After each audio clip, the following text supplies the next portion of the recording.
Excuse me. Siguro kahit jeep, naiinis lang dumaan dito eh. Oh. Hello! Ito na pauwi na galing sa trabaho, no? Pero ito ano lang. Meron tayong dadaanan na sa lahat ng driver, ito ang nakakainis na kalsada.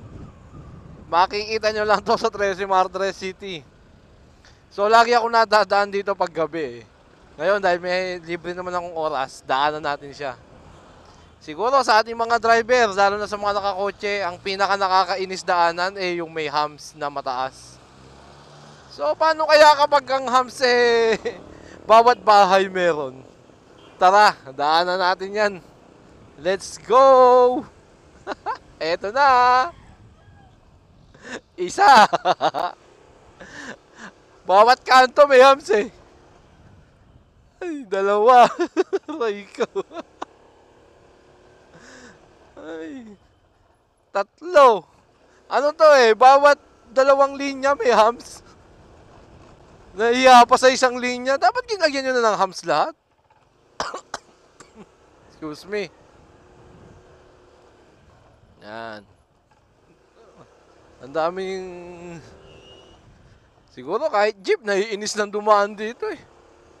Oh,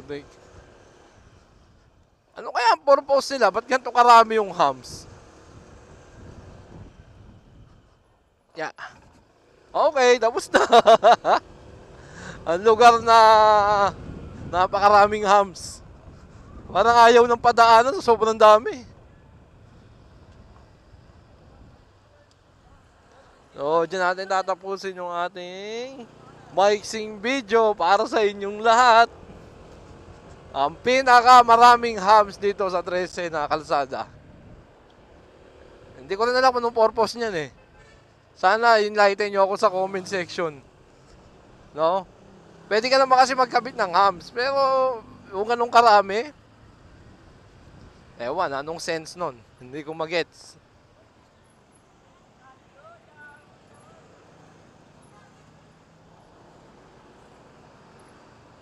So, mamaya na. Tapos, i-upload ko ito mamaya-maya. So, wala nang edit-edit. Yun na yun. Goodbye!